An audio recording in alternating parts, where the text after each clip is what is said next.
looking to bring that vengeance and that glory to their region at the end of the 1v1. But let's see exactly how they decide to go about it here. I expect to see a lot of AD carry bans, Cyrene.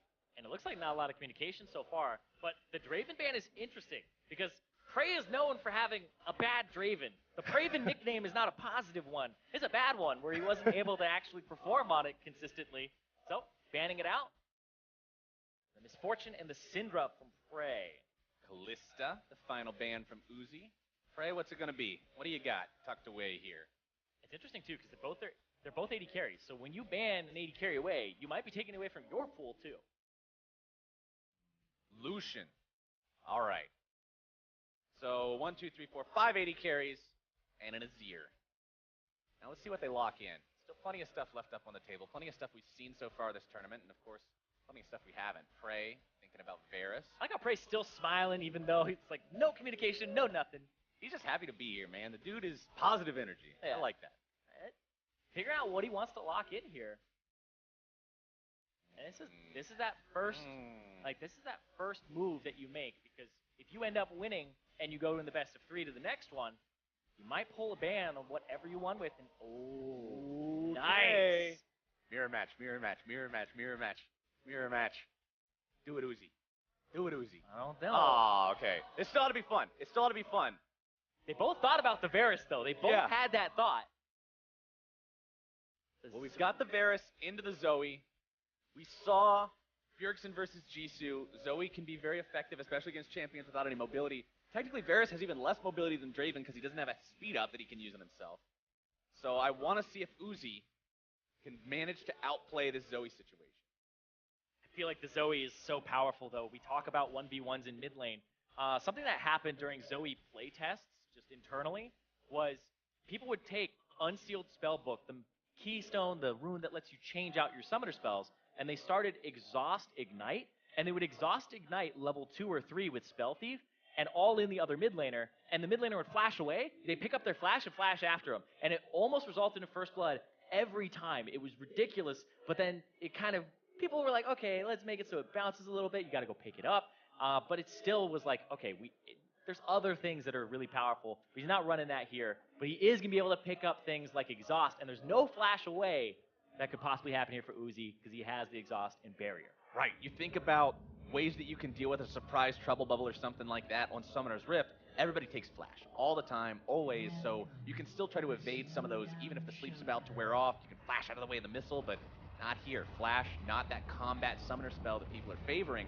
Airy taken on both players yet again. It seems to be the most prevalent keystone so far just because of the extra trading power early on and the guaranteed power of it. You can't dodge away with boots like you can from Comet or something similar.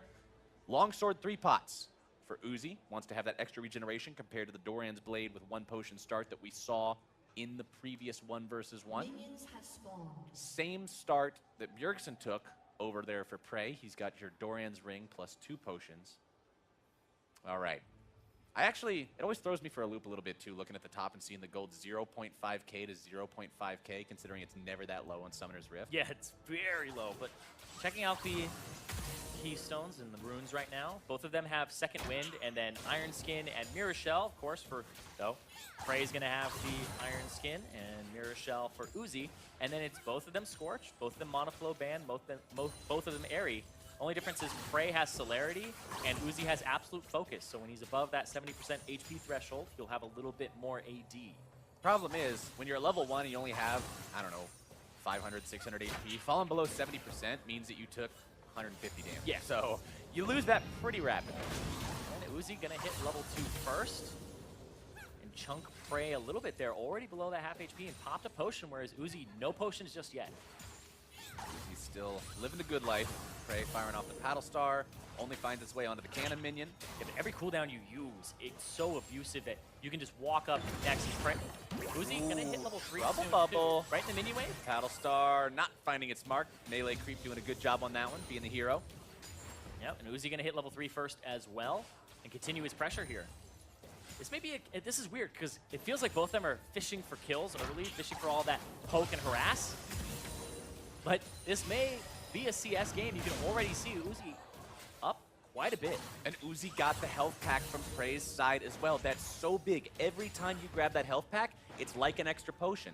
And it's not just a game where, okay, I'm up 1 potion, your opponent is now effectively down 1 as well, because he's the one who would, in theory, have that health pack. Yeah, it's neutral, right? It's one that you can take away from him. And PraY gonna all in already, try to get summoner spells. PraY trying to make it happen, finds the Drowsy, finds the Paddle Star. Gonna pick still him up. looking for some more damage. Oh, Utilizing something the else. barrier, he's got the summoner spells!